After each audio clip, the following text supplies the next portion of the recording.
Bonjour et bienvenue au webinaire de la famille Mosaïque Gestion scolaire. Mon nom est Hélène Deschâtelet.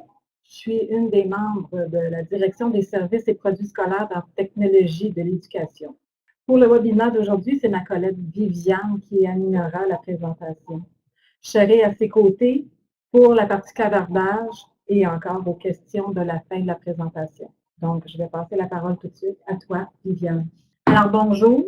Alors, sans plus tarder, à l'horaire aujourd'hui, je vais vous faire la présentation, aborder le sujet du jour. On va parler du prochain rendez-vous. Et puis, vous allez avoir une période de questions à la fin. Donc, si c'est possible pour vous de soit les soumettre par clavardage, mais je vais répondre à vos questions à la toute fin.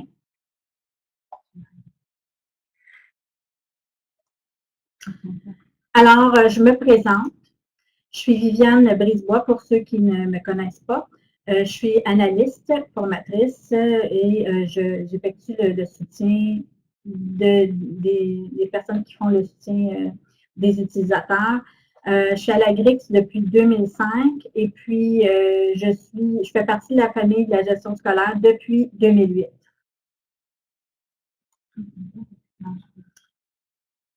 Donc, je vous rappelle que le webinaire est enregistré. Donc, vous allez pouvoir y accéder en allant via la chaîne YouTube. On a une chaîne GRIX sur YouTube. Et puis, sur le site de la GRIX, vous pouvez visionner tous nos webinaires de la gestion scolaire en particulier. Notre sujet du jour, alors c'est le changement de code de matière en cours d'année. Pourquoi on a décidé de faire un webinaire sur ce sujet, c'est qu'on a quand même plusieurs appels où les gens avaient se demandaient quoi faire quand il y avait un changement de code de matière en cours d'année. Donc, vous allez pouvoir vous y référer.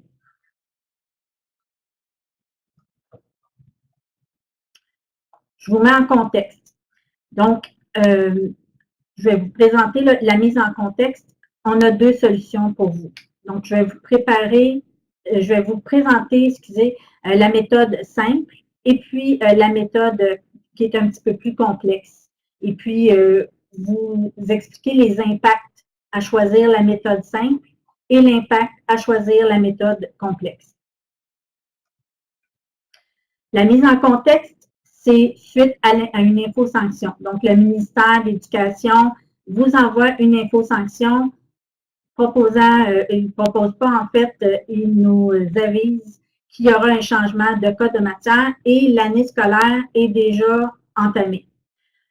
Ou si vous vous rendez compte que vous avez un mauvais code de matière. Donc, c'est dans ces deux situations-là que vous pouvez avoir besoin de changer un code matière. Donc, pour la méthode simple, c'est simplement d'aller à la table de matière dans GPI et on fait un changement de code officiel. Donc, soit vous allez le voir dans votre onglet liste ou vous allez peut-être avoir besoin d'adapter votre GPI pour voir la donnée de matière officielle et on change le code de matière officielle. Dans cet exemple-ci, c'est un exemple hypothétique. Donc, c'est pas le cas actuellement. Posez pas la question, est-ce qu'on a un changement pour les mathématiques 063, 306? C'est juste un hypothétique là, pour vous présenter cette solution-là. Donc, la seule chose qu'on a à faire, c'est de venir dans notre table matière, on va sélectionner notre matière, notre mathématique avec le code 063 306 et supposons que le ministère nous aurait dit, donc, ce sera le 063 326. On va simplement venir changer le code de matière officiel dans notre table matière. On voit ici que pour la matière 063 3CO, les matières de communication, on n'a pas de code pour la matière officielle parce que dans le fond, c'est ce qui est utilisé là, pour les formats de bulletin. Donc, on a notre catégorie de matière, puis ça, c'est aussi dans le format de bulletin. Donc, il n'y a pas d'impact à ce niveau-là. Les impacts pour la méthode simple. Il n'y a aucun impact pour les absences qui sont déjà saisies, parce qu'on a simplement changé le code de matière officielle. On n'a aucun impact pour l'enseignant et les élèves. Il n'y a aucun impact à l'horaire. Donc, on n'a pas besoin de faire de changement d'horaire. On n'a aucun impact au niveau des résultats. Parce que s'il y a déjà des résultats saisis dans les travaux ou des résultats qui auraient été saisis à la première étape ou à la deuxième étape même, donc on n'a aucun impact avec cette solution-là. On n'a aucun impact au niveau des messages personnalisés et commentaires. Le code de matière officielle est celui qui est imprimé sur le bulletin, qui est utilisé dans nos échanges entre GPI et JAD. Donc, l'impact dans JAD, quand on fait la mise à jour des matières groupes de l'élève, JAD va supprimer l'ancien code et va ajouter le nouveau code. Le seul problème potentiel, c'est s'il y avait déjà eu transmission de résultats. Donc, dans un cas où vous avez des doutes au niveau de, quant à la date à laquelle vous feriez ce changement-là, on vous recommande de contacter l'équipe de soutien pour être certain que vous n'avez pas un impact de ce côté-là quand on parle des résultats qui auraient déjà été transmis à JAD. On n'a pas d'impact non plus pour communiquer l'information aux enseignants parce que l'enseignant voyait comme son ancien code de matière, il poursuit de la même façon. Donc, on constate qu'il y a peu d'impact à choisir la méthode simple et ça ne vous demande pas non plus un grand traitement. Il ne faut pas oublier, pour l'année scolaire actuelle, il faut ajuster le code de matière de la deuxième année de cycle si on a, avec la préparation d'année suivante du cycle, dans la table matière, si nécessaire. S'il faut ajuster le code de matière de deuxième année de cycle, il faut préalablement créer ce code de matière-là parce que GPI ne vous permettra pas d'indiquer un code qui n'est pas existant. Donc, votre deuxième matière que vous auriez créée, donc juste faire attention. Pour l'année scolaire prévisionnelle, il va falloir prévoir de créer la matière avec le bon code de matière. Et il va falloir ajuster la règle d'équivalence dans la table des cours. Et il va falloir ajuster le code de matière de la deuxième année de la table matière si nécessaire. Donc, parce qu'on sait qu'actuellement, votre année prévisionnelle est déjà créée et puis vous êtes à faire comme le ménage dans votre année prévisionnelle. Au niveau de la méthode qu'on dit plus complexe. Donc, ce que ça implique, c'est de créer une nouvelle matière. Vous allez devoir créer des groupes. Il va falloir créer l'horaire de ces groupes-là. Il va falloir changer les règles d'équivalence de la table des cours. On pense aussi à l'assignation des enseignants et la copie des travaux. Vous aurez aussi à transférer les matières groupes d'origine vers la nouvelle matière groupe au dossier des élèves. Je vous énumère simplement ce qu'on doit faire, mais on va aller voir les impacts.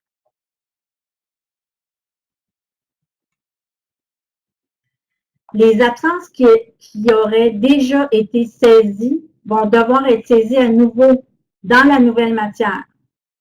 Les résultats de travaux ne seront pas transférés parce que les résultats de travaux appartiennent à votre première matière qui existait déjà. Les messages personnalisés, les commentaires sont transférés à l'exception des messages reliés à l'objectif.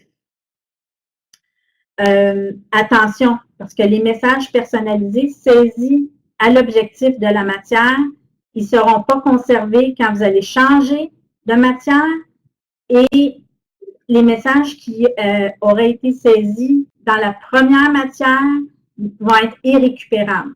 Ça veut dire que quand vous allez avoir fait le changement, si on se dit « OK, je me suis trompée, je vais essayer de revenir en arrière », ce ne sera pas possible, vous allez avoir perdu ces messages-là.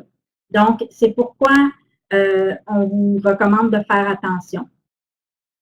Le code de matière officiel, c'est celui qui est imprimé sur le bulletin et c'est celui qui est utilisé dans vos échanges de GPI et JAD.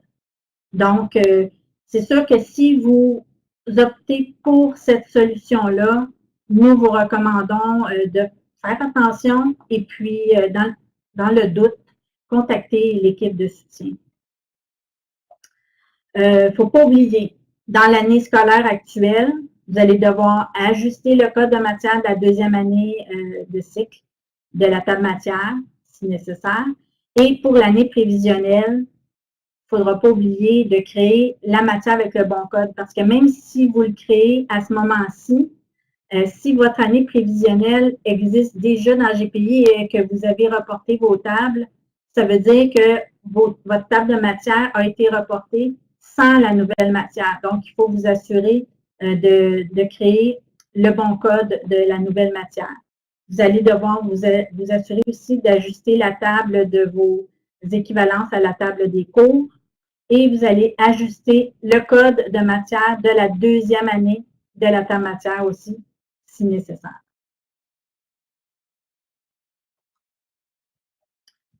En conclusion, nous vous recommandons ou nous vous suggérons fortement d'utiliser la méthode simple parce que c'est sûr que c'est ce qui est le plus simple et les risques d'oublier ou de perdre des informations sont inexistants par rapport à la méthode qui est plus complexe. C'est ce pourquoi on vous la recommande. Je vais, juste avant la période de questions, le prochain rendez-vous pour le webinaire du mois de mai aura lieu lundi, le 7 mai, à 14h45 pour la gestion scolaire. Alors, je vous cède la parole. Si vous avez des questions, ça va nous faire plaisir d'y répondre. Il y a une question qui s'est posée, Liliane. La question est, si on exporte les tables matière et matière groupe, aurons-nous un style backup? Je pense que la personne veut dire si on peut faire une mise à jour à partir de la mise à jour faite dans la table des matières. Je veux juste être certaine de bien comprendre la question. OK, puis la question a été... OK, c'est Stéphane. Bonjour Stéphane. Si on exporte la table des matières et les matières groupes, aurions-nous un style de backup? Vous allez avoir un backup si vous êtes fait un backup de votre BD avant. Ça, c'est sûr que là, à ce moment-là, vous auriez comme une copie de sécurité. Mais pour la méthode complexe, pour la méthode complexe, c'est sûr que si vous choisissez cette option-là, je pense que pour si on veut se mettre des bretelles et une ceinture pour être sûr de ne pas rien perdre, on pense notamment là, aux commentaires, aux messages personnalisés, excusez.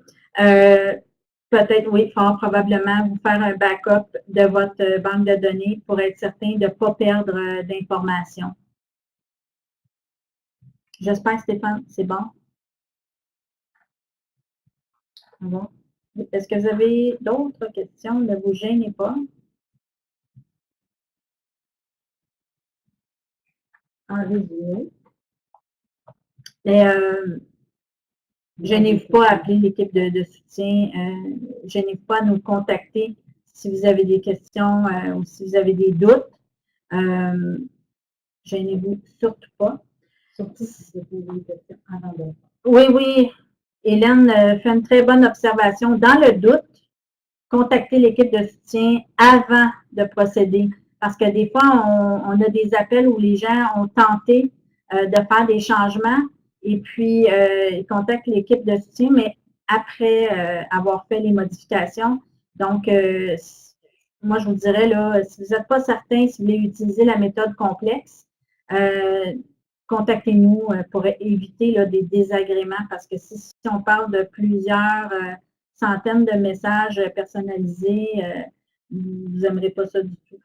Il y a une autre question qui a été posée, à savoir, c'est Mme McKinley. Elle demande, dois-je changer la matière PERCOS? Bonjour, Mme McKinley. On change vraiment le code de matière officiel. La matière PERCOS, ça sert pour vos horaires, donc on vous recommande vraiment, là, tel que mentionné dans notre petite recette, de changer le code de matière officiel seulement. Bonne fin de journée, M. Stéphane Bissonnette. Je vous affiche le site de la GRIX et vous avez la zone client. N'oubliez pas que vous avez la zone client où vous pouvez venir nous adresser vos questions également.